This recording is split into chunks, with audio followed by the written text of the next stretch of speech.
Aku semuanya, mari kita mulai materi kita saat ini dengan membaca Al-Basmalah. Bismillahirrahmanirrahim. Mudah-mudahan dengan diawali basmalah ini Allah menurunkan keberkahan kepada kita semuanya. Amin ya Allah ya Rabbal Alamin. Baik, kali ini Bapak akan menyampaikan materi pendidikan karakter tentang birrul walidain, berbuat baik kepada kedua orang tua, berbakti kepada kedua orang tua.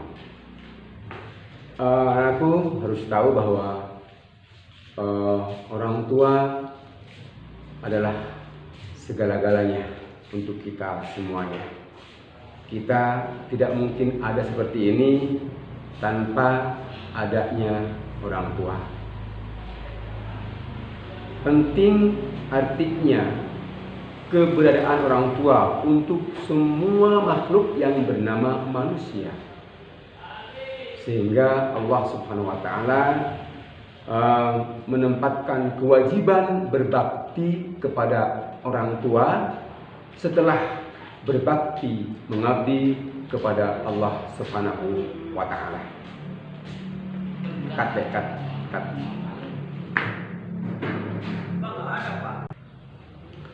Baiklah, untuk lebih detailnya lagi, berikut ini Bapak akan tayangkan ulasan video dari seorang ustadz yang kondang tentang birrul walidain.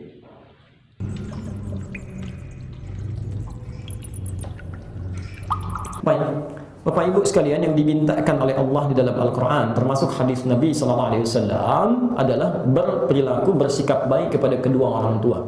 Ya, baik dalam keadaan sudah wafat, apalagi dalam hidupnya. Baik dalam keadaan dia muslim, ataupun dalam keadaan belum berislam. Ya, contoh, yang dalam keadaan belum berislam, ibu bisa temukan di Quran surah ke-31 Luqman dari ayat ke-14 sampai ayat 15. Di ayat 15-nya, wa in jahadaka ala an tusyrika bima laysa laka bihi ilmun fala tuti'huma wa sahibhuma fid dunya ma'rufa. Indah sekali. Ya. Jika ada orang tua berlainan kepercayaan dengan engkau, kau muslim dia bukan, bisa? Ya. Maka jika orang tua mengajak engkau untuk melakukan kemusyrikan, minta diantar ke tempat musyrik, ibadah minta disaksikan atau minta diikuti, maka tolak secara lembut yang halus. Tapi penolakan itu tidak lantas menjadikan kita terpisah hubungan. Tidak, dalam urusan dunia, wasahibuhuma. Sahib itu dari kata sahabat yang lekat, nempel. Maka tempel terus, berikan kebaikan, perhatikan urusan dunianya. Mudah-mudahan dengan Anda memperhatikan, menyediakan kebutuhannya, bersikap lembut, itu bisa menjadi hidayah. Hidayah. Ya. Ada seseorang ikut kami belajar, dan Masya Allah, beliau aktif dalam salah satu, saya tidak perlu sebutkan di instansi, ya, dan punya jabatan luar biasa. Tiba-tiba berubah sikapnya, ya, sikap ibadahnya maksudnya, ya, dia lebih alhamdulillah, jadi senang ke masjid, senang etika, senang baca Quran, macam-macam. Bapak ibunya protes, ya, siapa ini yang telah merubah kamu, sikap kamu kok jadi begini, katanya. Masya Allah, kalau tidak bisa selesaikan, saya yang turun tangan. Masya Allah. Dan datang, kami sampaikan, bersikap lembut, baik, terima, kemudian balas dengan tutur yang baik. Mereka marah, kamu senyum, ya. Mereka membentak, Masya Allah, Anda bisa memberikan kelembutan, memperhatikan, dampingi. Maka dilakukan itu. Bahkan kadar Allah, ibunya oleh Allah dibuat sakit, pergi ke rumah sakit, dan anak ini yang hanya mendampingi, dibalik kepadatan tugas, ya, didampingi, dilihat, dicukupkan kebutuhannya, dicari. Apa yang terjadi? Allahu Akbar. Tiba-tiba bapaknya melihat, masuk dengan kelembutan, mulai lembut, mulai berubah, ya. Bahkan bapaknya pertama kali kemudian mulai berubah penampilannya, ke masjid dia macam-macamnya, terakhir ibunya. Dan indahnya, kadang-kadang mendapatkan kebaikan itu tidak seketika. Lalu kita diundang makan bersama, datanglah keluarga besarnya, bapaknya, ibunya, istrinya, anaknya, seluruhnya masuk. Udkhulu fis-silmi kafah. Ya, kami duduk, ada yang menangis, ada yang diam, Masya Allah, makan bersama, dan semuanya berada dalam naungan Al-Quran dan Sunnah Rasulullah. Tidak harus kita berada dalam sesuatu yang tidak baik. Jangan saling mencela, ya, saling merendahkan, itu tidak bagus. Ya. Jadi saat seorang tua belum baik pun, belum bermuslim, perlakukan dengan baik. Apalagi sudah muslim, maka ayatnya pindah. Ya, di Quran surah ke-17 ayat 23 itu, ayat 23. Wa qadara rabbuka alla ta'budu illa iyyahu wa bil walidaini ihsana. Imma yablughanna indaka al-kibara ahaduhuma aw kilahuma fala taqul lahumā uff wa la tanharhumā. Ya, masyaallah. Qul lahumā qawlan karīmā. Allahu Akbar. Jika Anda hadir bersama orang tua sekitar, maka telah mulai sepuh, belum meninggal nih, masih sepuh, masih beranjak, Masya Allah, Anda dimintakan oleh Al-Quran, jangankan berperilaku yang tidak pantas, ya, kita menampakkan ekspresi ketidaksukaan itu nggak boleh, ya. Bermuka masa, agak mukul, agak memalingkan wajah, nggak boleh. Tampilkan. Sebagaimana mereka selalu tersenyum saat kita digendong-gendong, maka kita pun dihadirkan suasana untuk membalikkan keadaan itu. Bisa nggak kita tersenyum dalam keadaan demikian? Ya. Saat orang tua menggendong kita dengan tersenyum, bisa nggak kita gendong orang tua dalam keadaan tersenyum? Dibalikkan suasananya. Ya. Maka yang paling menarik ketika wafat, kita masih diminta berdoa, Rabbighfirli wa liwalidayya warhamhuma kama rabbayani shaghira wa qur rabbirhamhuma kama rabbayani shaghira. Yang paling indah, perhatikan, saat seorang tua wafat, hadis Al-Bukhari di kitab Al-Adabul Mufrad, nomor hadis 44, posisi di sebelah kanan paling atas, ya, dari Abu Hurairah. Perhatikan, yang dimintakan bu dari seorang anak, ya, dimintakan dari seorang anak yang masih hidup untuk orang tua yang telah wafat itu dua. Satu adalah permohonan ampunan istighfar kepada Allah supaya dosa-dosanya diampuni oleh Allah. Yang kedua adalah doa-doa kebaikan, ad-du'a bil khair. Maka mohonkanlah kepada Allah, ini kewajiban kita seorang anak bila orang tua satu di antara keduanya telah wafat. Yang pertama, mohonkan istighfar kepada Allah. Perhatikan di hadisnya, tatkala seorang anak memohonkan ampunan kepada Allah, maka Allah angkat satu derajat keadaan orang tua yang di alam kubur, sehingga dia bertanya, ya Rabbi ma hadza. Tanda hadisnya demikian, ya Allah, apa ini? Maksudnya saya belum pernah dapatkan ini dari mana? Ya. Kata Allah, perhatikan jawabannya, ini adalah istighfar yang dimohonkan oleh anakmu saat ini untukmu. Ini adalah istighfar yang dimohonkan oleh anakmu saat ini untukmu. Jadi ketika Anda beristighfar mohon ampunan kepada Allah, tapi syaratnya anaknya muslim, orang tuanya muslim. Jadi kalau anaknya muslim, orang tuanya tidak muslim, nggak akan nyambung, ya, tidak akan nyambung. Ya. Karena istighfar itu hanya berlaku bagi antara muslim dengan muslim lagi. Baik. Yang kedua itu Anda mohonkan supaya mereka mendapatkan kebaikan di alam kuburnya, ya, kelapangannya, kenikmatannya, masya Allah, cahayanya.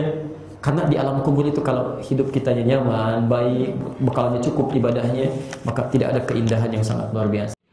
Masya Allah, tabarakallah, anakku semuanya. Mudah-mudahan apa yang disampaikan tadi oleh Ustadz Adi Hidayat bisa dipahami dan dilaksanakan. Jangan tunggu nanti untuk berbuat baik, ya. Berikutnya ini untuk direnungkan, dihayati, dan dijadikan sebagai refleksi diri kita masing-masing. Ada satu lagi tayangan buat anakku semuanya yang insya Allah bisa menyentuh hati kalian untuk lebih peka dalam berbakti kepada kedua orang tua. Inilah videonya. Andai aku bisa memilih takdir, aku memohon kepada Allah, aku dilahirkan dari keluarga Rasul. Aku dilahirkan memiliki ayah seperti Abu Bakar As-Siddiq. Aku dilahirkan memiliki ayah seperti Umar Ibn Khattab yang langkahnya mengusir iblis. Andai aku bisa memilih, aku pengen jadi anaknya Utsman bin Affan yang hartanya sampai detik ini memiliki rekening di Madinah. Aku pengen punya ayah seperti Ali bin Abi Thalib yang berperang melawan musuh tak pernah kalah, tapi tidak emosi ketika memainkan pedangnya. Aku pengen. Cuma Allah berkehendak lain. Dialah orang tuaku, dialah ayahku, dialah ibuku. Saya nggak bisa milih takdir. Ayahku bukan Islam, ayahku bukan orang baik. Ayahku lelaki yang temperamental. Ayahku lelaki yang pernah menzalimi ibuku. Ayahku orang yang banyak salah. Ayahku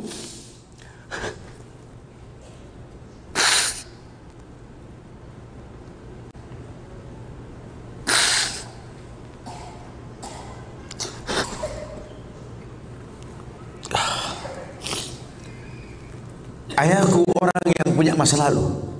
Ayahku orang yang tidak sempurna. Tapi demi Allah, dialah benda berharga yang pernah Allah berikan pada hidupku. Hidup ini kata Allah, manusia cuma punya mau, Allah yang berkehendak. Ajarkan seperti itu. Ayah cuma bisa membeli sebidang tanah, nak. Tanyalah kenapa ayah beli di sini, nak. Tanya, nak. Kenapa ayah? Ayah pikir di sini butuh sebuah tempat untuk mendidik agama, nak. Maka mungkin umur ayah nggak seberapa lagi, tapi ingat tujuan ayah beli tanah ini, nak. Bangun di tempat ini, kemuliaan, nak. Bangun. Jelaskan. Baru setengah pondasi ayah membangun masjid, nak. Cuma itu kemampuan ayah. Kau harus lebih mampu daripada ayah, nak. Ajarkan. Ayah sudah terlalu tua, nak, tidak bisa membimbing kalian ke surga. Kematian di ambang pintu kehidupan ayah, nak. Demi Allah, nak, ambillah tongkat estafet kehidupan keluarga ini, nak. Bawa kami ke surga dengan doamu, nak. Karena Rasul pernah dibentangkan alam barzah. Dibentangkan alam barzah ke Rasulullah. Ada mayit yang sedang dicambuk oleh malaikat. Dicambuk mayit oleh malaikat. Berhenti cambuk malaikat. Bertanya si mayit kepada malaikat, lima takifu min darbik. Kenapa kau hentikan cambukanmu wahai malaikat? Kata si mayit, aku orang yang layak untuk dicambuk. Apa kata malaikat? Kaifa adribuk wa waladuk istaghfaralak. Bagaimana aku bisa mencambukmu wahai mayit, sementara anakmu di dunia selalu beristighfar untukmu? Ayahmu tidak maksum, nak. Ayahmu kolektor maksiat, kolektor dosa, nak. Tapi prinsip ayahmu tidak akan pernah berbuat syirik dalam hidup ini, nak. Doa mula yang bisa masuk ke lubang kubur ayah, nak. Masya Allah. Jelaskan sama anak-anak kita supaya mulutnya basah. Selalu berkata, Rabbighfirli wali walidayya warhamhuma kama rabbayani saghirah. Biarlah mulutnya rotban min zikrillah, mulutnya basah selalu mengingat Allah, memohonkan ampun untuk kedua orang tuanya. Masa lalu bukan penghalang untuk kemuliaan di depan. Jangan kita menganggap bahwa seekor macan yang memindahkan anaknya dengan cara menggigit lehernya adalah sebuah kesadisan. Tidak, begitulah cara dia mencintai anaknya. Kita nggak pernah tahu ibu yang kita benci pernah meminum jamu yang dia tidak suka untuk kebaikan kita. Ayah yang kita anggap nggak pernah bertanggung jawab sama kita, ya Allah, kita nggak pernah tahu bahwa dia telah mendoakan kita. Manalah kau tahu mungkin ayahmu pernah menempelkan pipinya di multazam sambil berkata Rabbi habli minas salihin. Manalah kau tahu ayahmu sedang beriktikaf di sebuah tempat ketika Ramadan.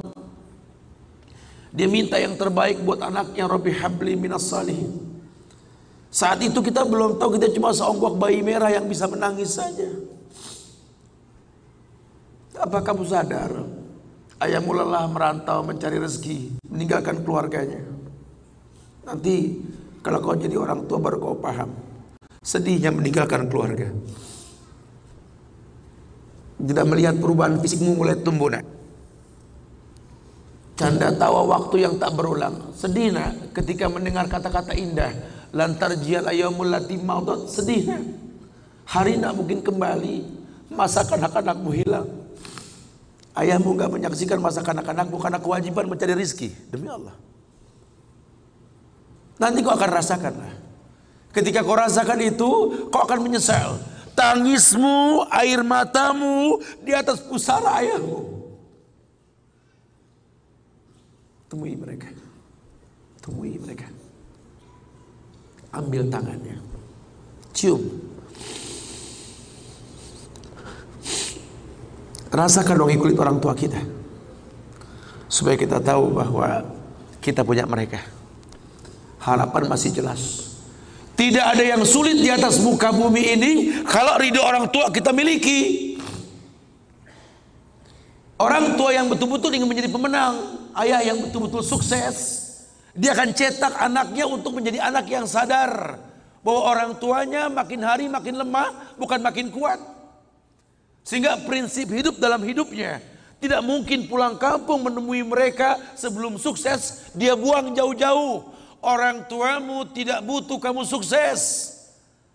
Orang tuamu tidak butuh kamu jadi orang hebat.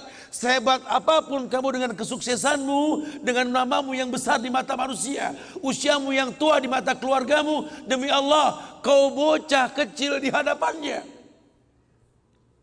Temui mereka. Tidurlah di pahanya. Mintalah dibalur dengan doa seperti kita masih kecil dulu. Tangan mereka gemetar menanti kita untuk mengusap kepala kita. Ya Allah, si sulung ayah, si bungsu ayah, bukan si bungsu yang dulu digendong di pundak. Cepat sekali masanya. Kutimang kau dulu nak. Badanmu memanjang, tak bisa kutimang. Kau gendong kau seperti ini nak. Makin panjang badanmu tak mungkin digendong. Ku gandeng kau nak. Badanmu mulai meninggi menyusul ayahmu nak. Tak bisa ayah gandeng lagi. Ayah rangkul di pundakmu nak. Lama kelamaan kau makin tinggi, ayah yang kau rangkul nak.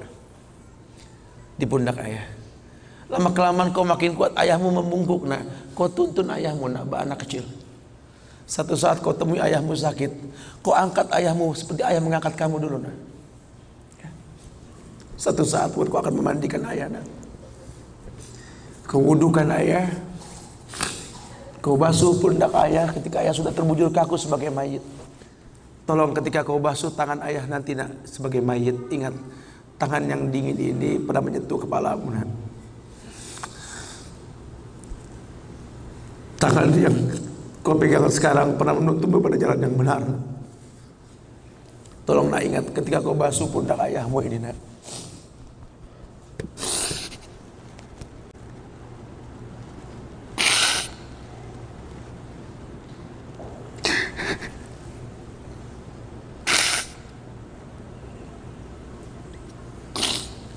Kau pernah ada di pundak ayahmu nak. Dagumu di pundak ayahmu nak. Ketika ayah tak berani melihat ke belakang, kau tatap ke belakang nak. Masa cepat sekali meninggalkan kita. Jelaskan sama mereka bahwa itu pasti terjadi. Wa kullu nafsin za'iqatul maut. Dan setiap yang hidup pasti didatangi oleh kematian. Akan datang itu nak. Tapi tolong jangan kau iringi mayit ayahmu dengan tangis penyesalan. Menangislah karena kebahagiaan, karena menuntun ayahmu pada husnul khatimah. Katakan la ilaha illallah abuya, la ilaha illallah ayah, la ilaha illallah bapa, la ilaha illallah papa, la ilaha illallah, la ilaha illallah, la ilaha illallah. Man kana akhiru kalamihi la ilaha illallah dakhalal jannah. Orang yang akhir kalimatnya la ilaha illallah, surga. Menangis, bohonglah nak menangis kita. Menangis kita. Cuma tangis bahagia, meninggalkan ayah meninggalkan kita dengan husnul khatimah. Masya Allah. Itu pasti datang. Masa itu akan datang. Mereka harus siap untuk masa itu. Masya Allah. Luar biasa pemaparan yang barusan kita simak. Mudah-mudahan itu akan menjadi motivasi buat kita semuanya untuk terus berbakti, hormat, dan mengabdi kepada kedua orang tua kita. Anakku, selanjutnya Bapak ingin dalam proses belajar ini kalian semuanya membuat satu rangkuman sebagai bukti kalau kalian semuanya sudah menyimak dari isi ceramah tersebut. Buatkan sesimpel mungkin, seringkas mungkin, sesederhana mungkin dalam buku catatan kalian. Nah, nanti bisa kalian foto kemudian kirimkan ke wali kelas masing-masing via WhatsApp atau media sejenisnya. Itu yang Bapak harapkan sebagai bukti bahwa kalian semuanya aktif terlibat dalam pembelajaran daring ini. Terima kasih atas segala perhatiannya. Mudah-mudahan kegiatan seperti ini mendatangkan manfaat untuk kita semuanya, untuk kalian semuanya. Ya, insya Allah akan ada manfaat yang bisa kita ambil. Akhirul kalam, Hadanallah wa iyyakum ajma'in. Assalamualaikum warahmatullahi wabarakatuh.